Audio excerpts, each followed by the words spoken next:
Okay, great. Thank you. Trying to find the right spot to be in. Is this gonna, can you see anything on my screen? Yes, we can see your whole You're seeing PowerPoint something. You application. can see my PowerPoint application. Okay, so let me go to here. Is that, But the trouble with this is now we can see speaker view with now the you can see my speaker view. this happens. Uh, Both. Oh, there we go. That's how's great. that? Is that better? Okay, thanks. You know, the things that you were talking about in terms of time management, ring true for someone who stays very busy and has lots of things to do and has to manage my time a lot. And a lot of that rang true. You know, one of the things that I tell my students in class, because I teach giant biology classes for hundreds of students at a time, a lot of freshmen and new students, and a lot of first generation college students and things. And I tell them that, a super genius might work in high school, but super genius, it's helpful to be a super genius, but what really works in college in terms of being successful is time management, commitment, hard work. That's what gets you good grades in college. I find that I just over the years have learned my energy. Like I know when I'm good at writing, I write in the morning, and then maybe at 3 in the afternoon I can write again. And other times I have to do other things, lab work or whatever it happens to be. And I live with my energies in that way, and that helps. And then I also find doing the short things first or getting them out of the way. When something comes up, if it's only going to take me 2 or 3 minutes or 5 minutes, I just do it and then it's done, and I don't have a really long list that's making me anxious. And it turns out the long list is only a bunch of little things oftentimes. So I do like that. So today I'm going to talk to you a little bit about habitability of worlds outside of our solar system, but it's applicable to what we find in our solar system as well. I'm a microbiologist by training, and I've been working with NASA for about 20 years doing planetary protection. How do we prevent what's on Earth going to Mars and going to other worlds? And if it got there, would it be able to survive? So at this point, we haven't found life on any other worlds, but we do bring it with us with our spacecraft. No matter how much we try to clean them, they always seem to bring something with them. And so we just want to understand more about it. And I work in salty places. I work with bacteria that live in very, very high salt. We work at high physical pressure. We work in the cold, and we kind of put them through their paces for NASA. So this is what we've been doing for a while. Or I've been working with about 15 to 17 students at a time in my lab. So I have a pretty large operation with lots of undergraduate students. I do teach a course in astrobiology and another one called Interstellar Seminar. If you go to wichita.edu/space, you'll find Interstellar Seminar, and that's in the spring, and it's open for everyone. The link is just public, and you can come and hear what it's like to what an interstellar mission might be like, and what the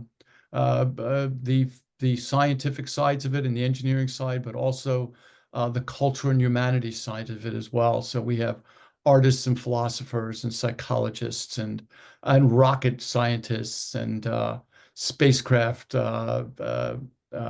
builders and workers and things like that. So today we'll talk a little bit about exoworlds and habitability. And I'll start with this, which is uh, how we might think about life, perhaps in ways that you haven't thought about life. So the green circle at the top here is kind of life as we know it on the left, and then kind of unknown life on the right. Towards the top is natural life. So this is something that we would be familiar with. This would be us. This green area here is us. Life as we know it, life that lives in water, life that's based on carbon, life that's finite, all of those types of things. Whatever your definition of life is, we have a pretty good idea of life as we know it. But there may be, even on the Earth, in the natural world, a shadow biosphere with life as we don't know it. And we haven't found it. It's hard to detect it because we don't know what it's like. And, your definitions of life will be different. But typically, we're looking for certain types of things, things that don't seem to fit geology, because from the geology comes the biology. And then from the biology comes the technology, the intelligence that we see on more developed planets, perhaps. And then below here on the bottom is kind of synthetic life. And you don't hear much about that, but it's one of the National Science Foundation's big tenets for the next 50 years is to build organisms that can do things for us, that can do technology for us, that can be factories for us. And so we start off with genetically engineering known life, but eventually we're going to have this synthetic life that's going to go through evolutionary processes if we let them. And we don't know what that's going to be like. That's different than evolution of natural life, perhaps. And then we can go into this kind of xenobiotic, this synthetic evolved life that we really don't understand at all right now. So what you didn't see on there is this little blue space up here at the top. And this is foreign life from space. We have no idea what that life would be like. We do make some assumptions about life, but remember that we're making all of these assumptions based on only one situation, the Earth. That's the only place we've seen life at all. So we're always going to be biased by that. We're going to think, well, it's got to be kind of like us in some way. And that may not be a bad assumption. But it may be a bad assumption too, and we're really not sure about that. And it's hard to tell. There's a lot of discussion about it, of course.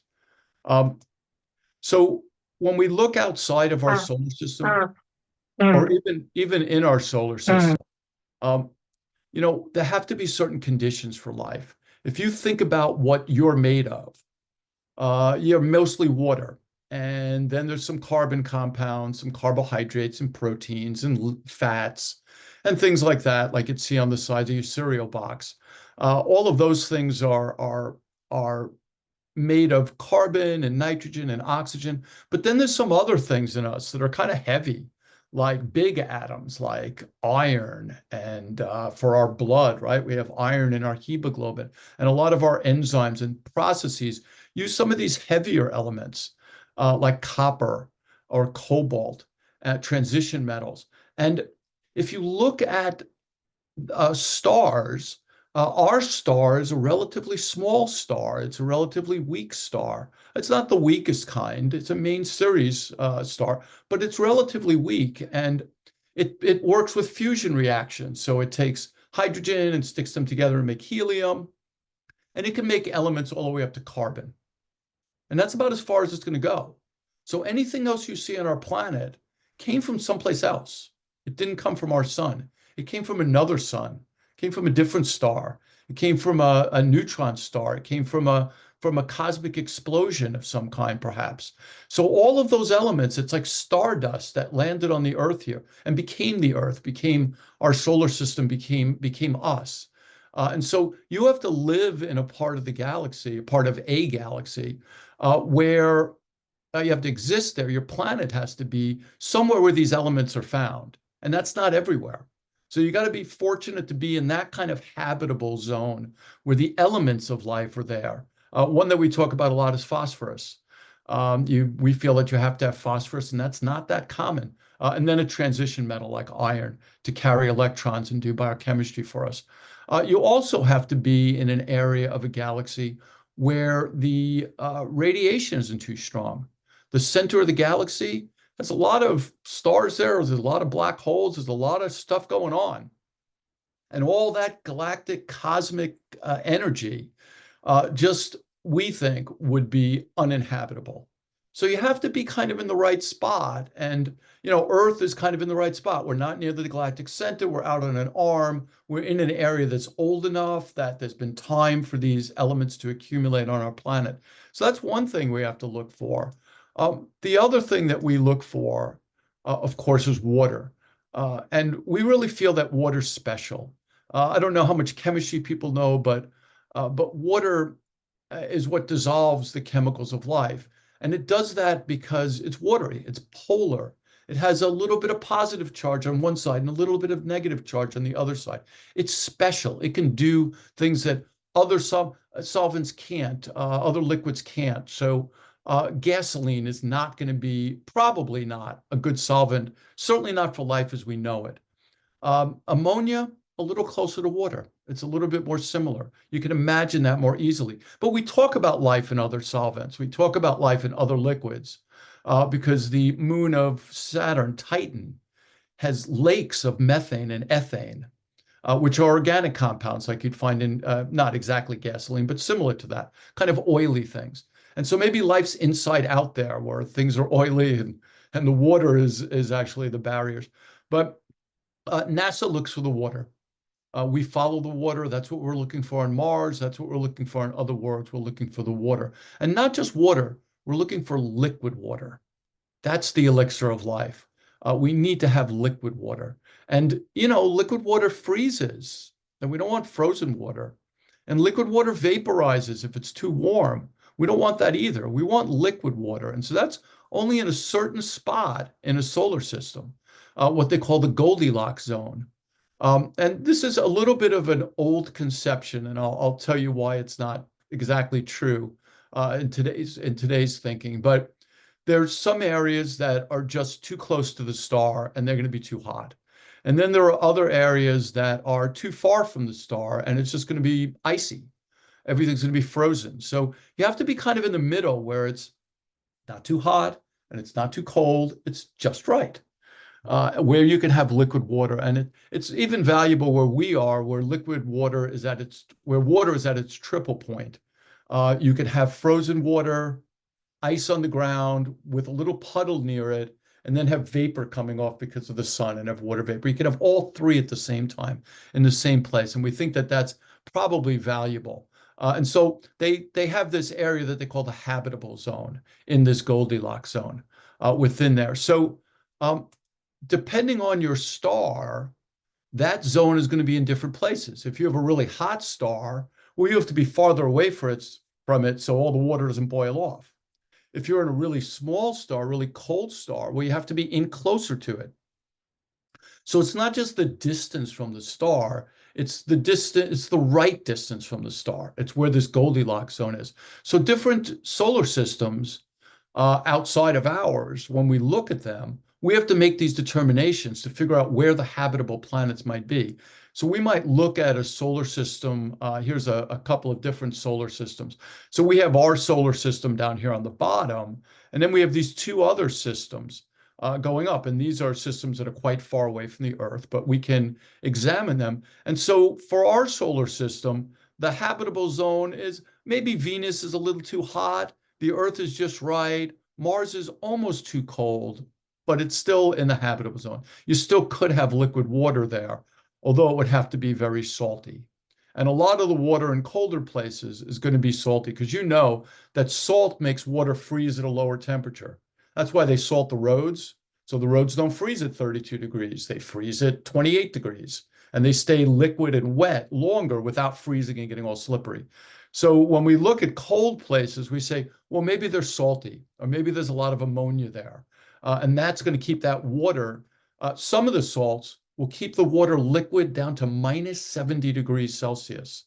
That is very cold. Not as cold as liquid nitrogen, 196 below, but cold.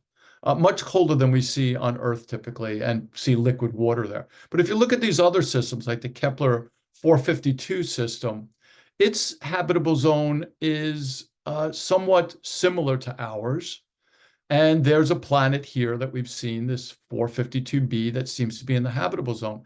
But if you look at Kepler 186 system, its star is really dim. It's just like a red dwarf. It's really dim. So there's not a lot of heat coming out. So that to be in the habitable zone, you have to be closer to that star. And so we have to keep that in mind when we're looking for habitable places and trying to define them. Here's just another example of that.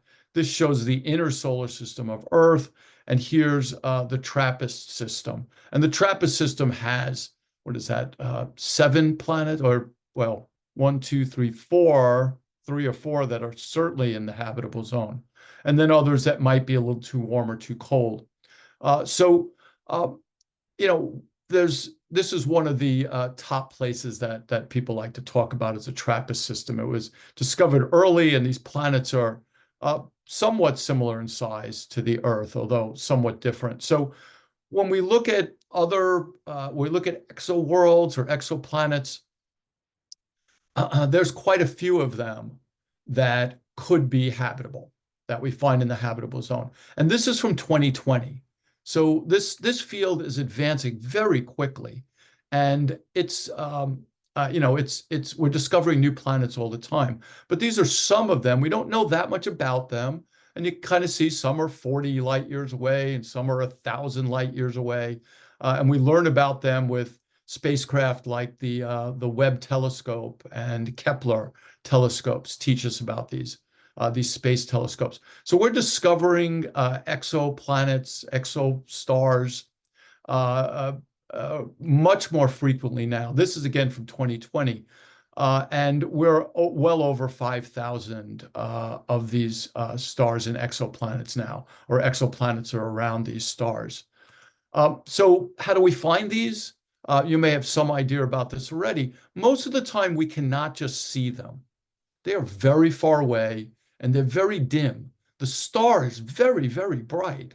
So imagine staring into a very, very bright light and having to see something that's very dim, that's nearby. You just can't see it. It's hard to block that light out to be able to see things that are dim around it. But we have taken pictures of some. But that's relatively rare. Usually what happens is the planet moves in front of the sun, in front of the star, and the light dims slightly. So when it moves in front, although it's small and the star is gigantic, that little bit we can tell. And we see this little drop in the amount of light that gives off.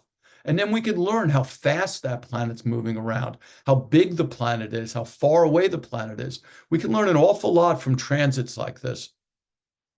We can also look at how the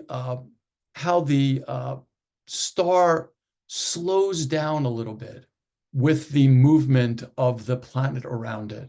And we can learn a little bit about where that planet is, and that there is a planet because it's being affected. The orbits often are not circular, and so it pulls it one way or the other. This is kind of the same thing, similar to what we're doing with astrometry, where you're watching the sun kind of move back and forth. Because it's not like the sun just sits there, the star just sits there and the planet goes around it. The planet is pulling on the star.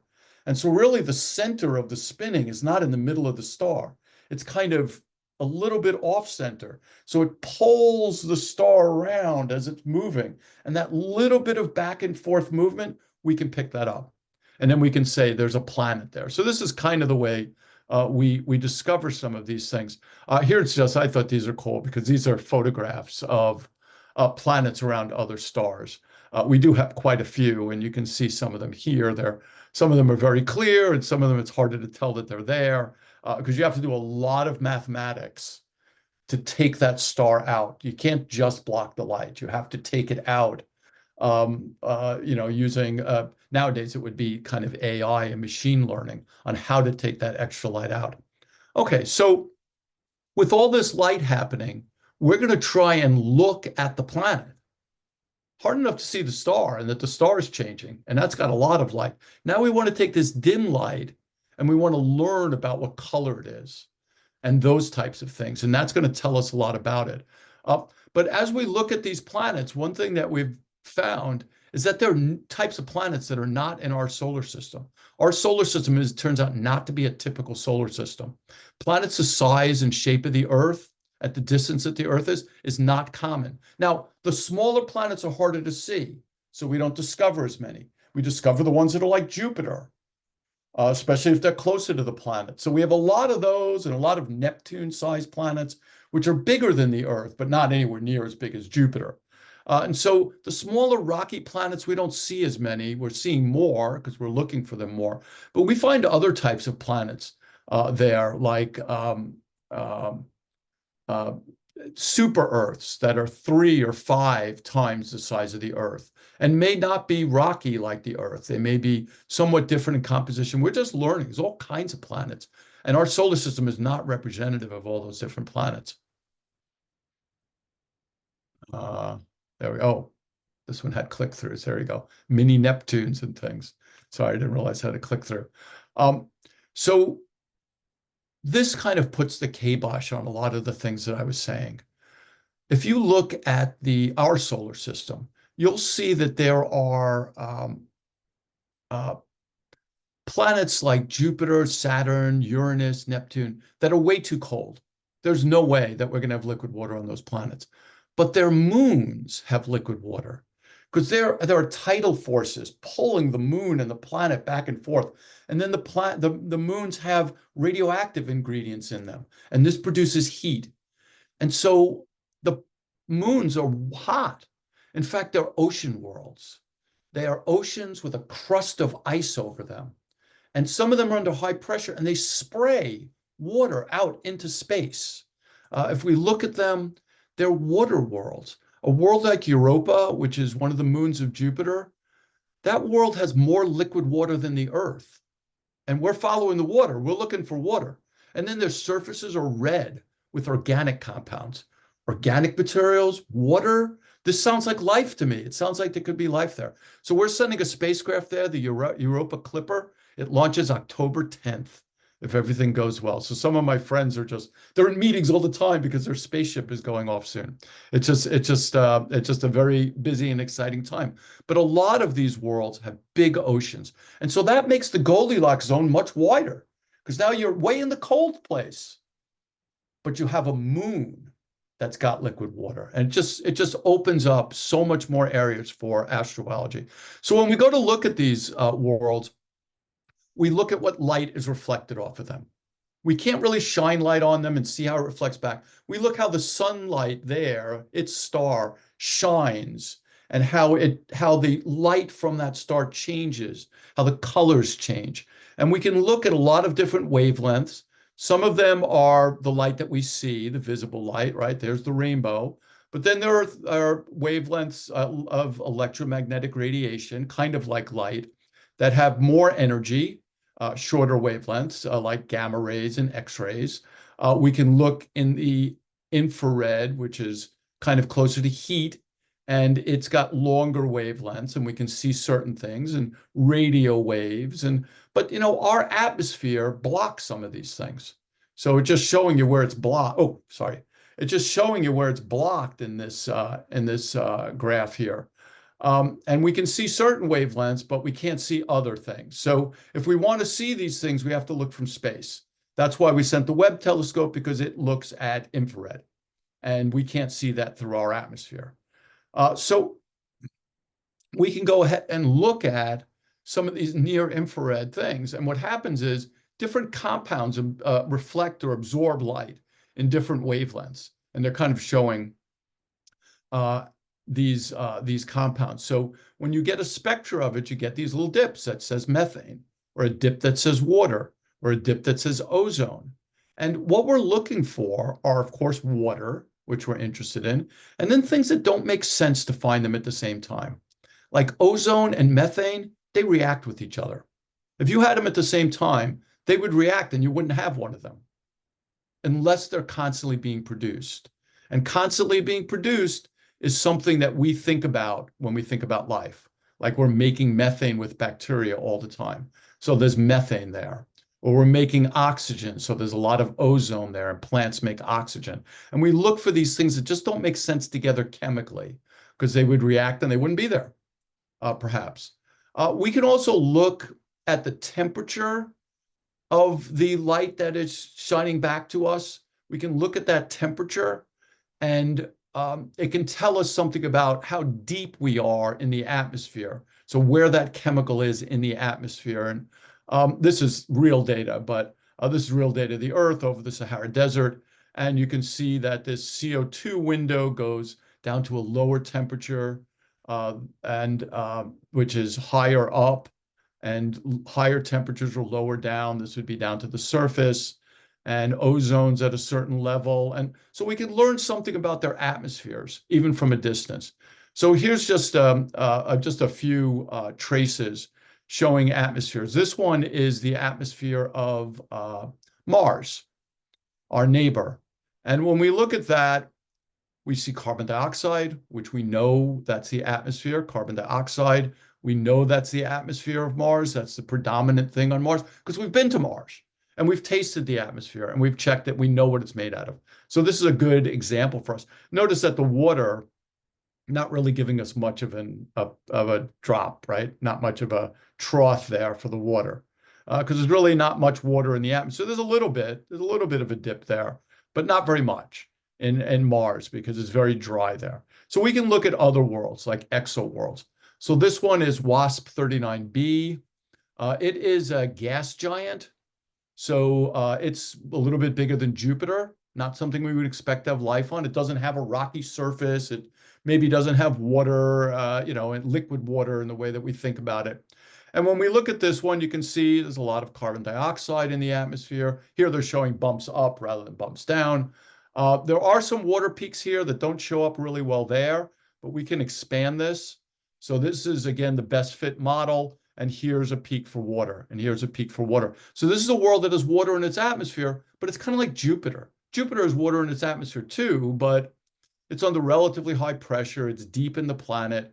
It's probably not habitable, but could be. I mean, we're seeing water anyway. We're happy with that. And it's just a big world, so we can see a lot in it. Here's WASP 12b. This one is very far away. This one's 1,300 light years away. It's another gas giant. It's bigger than Jupiter, heavier than Jupiter. But look how close it is to its star. Very, very close. Like we are 1 astronomical unit from our star, 92 million miles. This is 0.02. I'm not going to do the math, but it's really relatively close to its star. So it's probably really hot. They show it like with its atmosphere getting ripped off by the star. And it's almost like a binary star system, really. It's so big. But again, when we look at its spectra, we can learn something. We can say, oh, look, there's something for methane here. There's some carbon monoxide. There's some more methane lines. And we can learn something about their atmospheres, which to me, growing up, to see a planet around the star is just impossible. And to find out what whether it has clouds or not seems impossible. But we're doing these things today, and we'll do better things as time goes on. Here's another one. This is K2-18b. This is around a red dwarf star. So this is a much cooler star, and something that we might think of perhaps as having a better chance of having at least planets close to it that we can find more easily that might be habitable. And this one is kind of a super Earth or a mini Neptune. You may think of the gas giants as being giant. Jupiter's giant. Saturn, pretty giant. Neptune and Uranus really are not that big. They're not, I mean, they're multiple times bigger than the Earth, but really not big like Jupiter and Saturn are. And so this is kind of a mini Neptune. They call it a water world because they see a lot of water there, a lot of signs of water. It doesn't show up on this particular graph, but they see a lot of water. It's the right density. It's not completely rocky. It's not completely gas. It's someplace in between. So they say that perhaps it has a lot of water there. And it's in the right spot to have liquid water. So this is one that we were excited about when we found it with the Webb telescope. So let me tell you something else that we might see. If a planet has life on it, like our planet, that life is probably going to harvest light energy from that star. Like plants harvest light energy and do photosynthesis, take carbon dioxide and make it into sugar with the energy from light. We think that that's going to happen on other worlds too. It just may not do it with chlorophyll. They may do it with other pigments. We don't know. But if you look at the Earth, you will see this. You'll look at the spectra here, and this is now in the visible wavelengths and reflectance off of there. So it's reflecting here in this red region, and it gives us what they call the red edge, this very sharp difference, not what we would expect. I mean, look at the soil. There's like nothing happening, hardly anything happening. Water, hardly anything happening. And then you see this giant difference. That's the kind of thing we're looking for when we're looking for life. So a red edge is another way to look at this. Here's just some actual data from this. But you can see the red edge here for leaf pigments. You can see other components of cell structures. If there happens to be a lot of it, you might pick up cellulose. You might pick up lignin or proteins and things like that. You might pick up other pigments. And so there's a lot of other pigments. If you look at leaves that are different colors, you get different spectra, different reflectance spectra. And this is the kind of thing we're going to use at Europa. We're bringing a reflectance spectroscopy. We're bringing these things with us to look at these worlds. This is how we tell what's there, what chemicals are there. And of course, these are photosynthetic chemicals, and you get these really sharp yellow ones or red ones or green ones, really sharp, depending on what kind of pigments they have.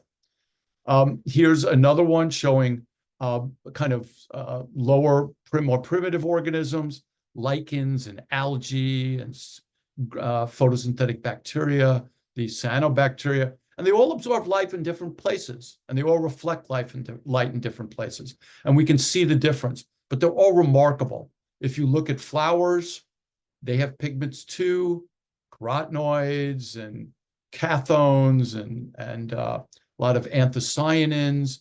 And these are not things that we would expect from geology. They're things that we expect from biology. And it's just kind of a signal for us. As time goes on, the primitive organisms, like the mosses, become ferns, and the ferns become plants as we know them, and then the cacti develop. And each one of these epochs of development on our planet has somewhat different spectra, and we would see somewhat different pigments in them. So if we start to see pigments on other planets, we might be able to say, well, that one seems more primitive than this other one. Okay, so those are some of the things that we can look at. We can also go, you might have heard of SETI, the search for extraterrestrial intelligence. That's something else we're looking for as signs of life. This would be more like the technosphere. So we saw kind of the geosphere, where we're looking at the geology and we're looking at the atmosphere and what gases are there and how they might be formed. Then we can look at the biology and look at pigments and proteins and things like that. And this is kind of going to the next step, the technosphere, or what Vernadsky 100 and some odd years ago called the noosphere, where our intelligence leaves signals, and it shows that we're an intelligent planet that has technology. So we listen to the skies, there's billions and billions of signals coming in, and you got to figure out which one seems special. And so it really is how fast you can process these signals, and you really can't store the information. It's too much. It's petabytes, which is after terabytes.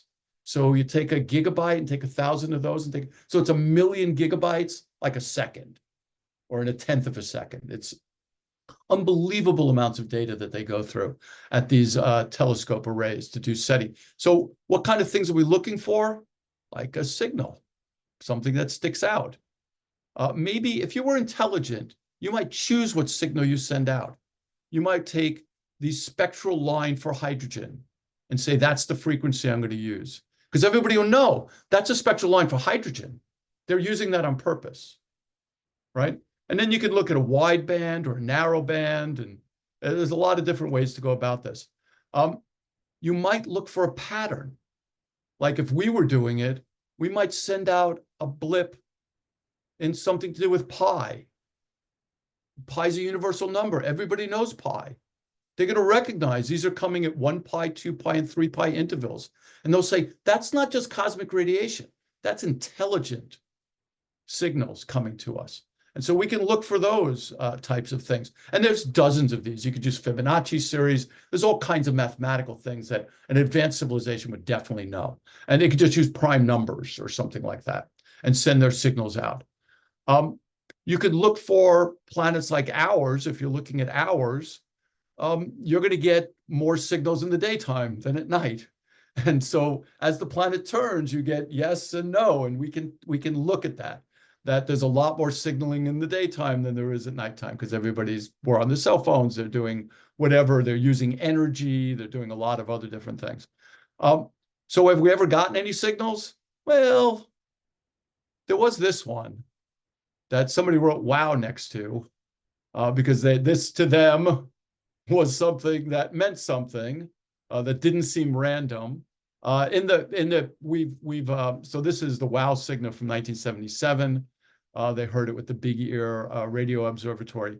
And this one, we've decided now that it was just noise from our own planet, and that it wasn't really something from another solar system, but it could have been. And so those are the things we're looking for. You can look this up. I won't go through the entire thing here, but this is Frank Drake, and he has the Drake equation, which is very famous. It talks about the number of worlds that might be trying to reach us. And so it talks about how often stars are born and how many might have the right be in the Goldilocks zone and how many might go on to support life and how many of those places that have life will become intelligent life and how many will be there at the time to send us a signal and actually be sending us a signal. And for most of these factors, we have no way of knowing because we've only found one place with life. So we have no idea how often it happens. And we have no idea how often it becomes intelligent. But people try to figure these things out over time. So a lot of different ways we can look for life in these worlds. To the stars through challenges. That is the motto of the state of Kansas. So thanks for letting me come in and talk to you today. It's a fun topic for me, certainly. All right. Well, thank you very much. We do have a few questions in the chat that I couldn't answer that came up while you were speaking. We're sort of out of time, but let me try and find that. You answered some of them. I am in Like something. what is shadow life? You answered that one. This one I didn't have a good answer for. If lots of other elements bombarded Earth from out of our star system, what brought them there? This would be all different kinds of particles.